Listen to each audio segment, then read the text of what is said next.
देखिए, बिहार प्रदेश जनता दल यूनाइटेड कार्यालय में हम पहुंचे हैं, जहां पर जातीय जनगणना को लेकर के जो बातें सामने निकल के आ रही है वो हम आपको इस रिपोर्ट में दिखाएंगे। कहा जाता है कि जातीय आधारित जनगणना को लेकर के जो बिहार पहले कर लिया है उसका अनुकरण केंद्र करती है। तो ये जो तमाम जो बातें सामने निकल कर आ रही है, देखिए हम जनता दल यूनाइटेड कार्यालय में पहुंचे हैं, जहां पर तमाम नेताओं से जनता दल यूनाइटेड के जो नेता है उनका हम फीडबैक लेंगे, उनसे जानने की कोशिश करेंगे कि क्या कुछ वो कर रहे हैं। तब तक लिए आप हमारे साथ बने रहें। मैं नवीन कुमार, प्राइड इंडिया न्यूज़ के साथ, ब्यूरो रिपोर्ट, पटना, बिहार।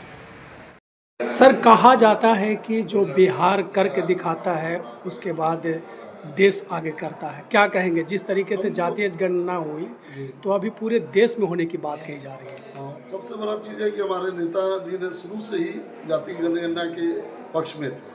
आज यही बिहार मॉडल जो है केंद्र सरकार को भी लाना पड़ा, और इसमें हम लोग मोदी जी को भी बहुत धन्यवाद करते हैं कि हमारे नेता का मॉडल को उन्होंने अपनाया। आइए, पूरे देश में जाति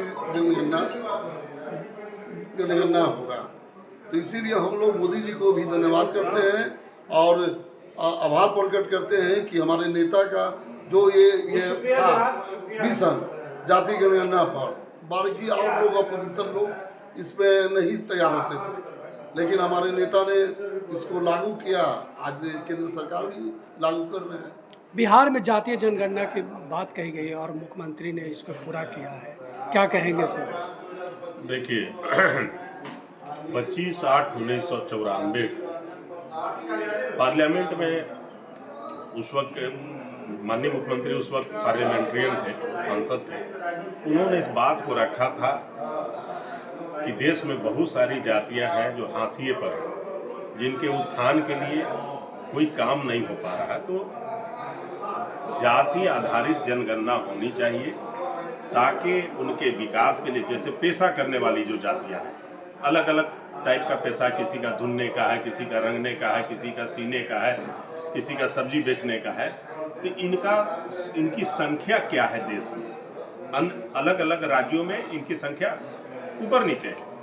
तो सबका आकलन करके, मूल्यांकन करके, और उसके बाद उनके विकास के लिए, उनकी सामाजिक, शैक्षणिक, राजनीतिक स्थिति को ऊपर उठाने के लिए सरकार योजना बनाती है। इसका मकसद क्या है? मकसद यही है कि उस वक्त भी माननीय मुख्यमंत्री जब सांसद थे तो बोले, और बिहार में इन्होंने करके भी दिखाया जातीय गणना। मकसद ये है कि जिनकी आबादी है, जो जिस पेशा से जुड़े हुए हैं, जिस काम को करते हैं, उनके पेशा में सरकार योजना बनाए, उस समाज के विकास के लिए काम करे।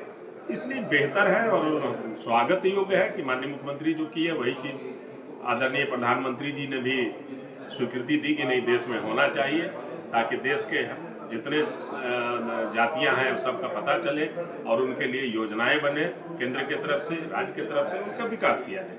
अपना परिचय। मेरा नाम लियाकत अली मंसूरी हुआ। हम x member minority commission, director है वित्त निगम बिहार सरकार में, और अभी राजनीतिक सलाहकार है जनता दल यूनाइटेड। क्या कहेंगे सर, जातीय जनगणना की बात चल रही है? जातीय जनगणना 1931 में हुई थी, उसके बाद से नहीं हुई। शेड्यूल ट्राइब का गिना जाता है, कुत्ता, सियार, जानवर, भैंस का गिना जाता है, लेकिन ओबीसी को, ईबीसी को आज तक गिना नहीं गया। पहली बार नीतीश कुमार जी ने इसको जातीय जनगणना को गिने और 75% आरक्षण लागू किए, और इसलिए उसकी देखी हुई बिहार राजनीति हवा है। बिहार की जब हवा बहती है तो केंद्र उसको एडॉप्ट करता है। आज मोदी जी एडॉप्ट किए हैं, इसलिए बिहार के माननीय मुख्यमंत्री जी को इस जनगणना कराने के लिए तहे दिल से मुबारकबाद देते हैं। और साथ साथ मुसलमानों को, जो अति पिछड़ा मुसलमान है, दलित मुसलमान है, जो जनगणना में ये पता चल गया कि नट, बक्को, पमड़ी, आलमपुर, बंगी, बाट, भटियारा, गधेरी, दफाली, रंगरेज, अंसारी, मंसूरी, राइन, ये जातियां होती हैं मुसलमानों में, और इनसे पर्दाफाश हुआ और समाज में इसको न्याय मिलेगा, जो वाकई में सामाजिक न्याय इनके साथ नहीं हुई है। उम्मीद है कि जातीय जनगणना से हम लोग के साथ सामाजिक न्याय का भी होगी। क्या नाम बता दें? डॉक्टर नूर हसन आज़ाद, संयोजक अति पिछड़ा मुस्लिम संगठन। जिस तरीके से देखा जाता अभी बिहार विधानसभा का चुनाव कुछ ही महीने बाद शुरू होने जा रही है और इसको लेके बिहार के मुख्यमंत्री ने जातीय जनगणना तो कराई और इसका अनुकरण केंद्र सरकार भी कर रही है और बड़े पैमाने पर इसको लागू होने की बात कही जा रही है।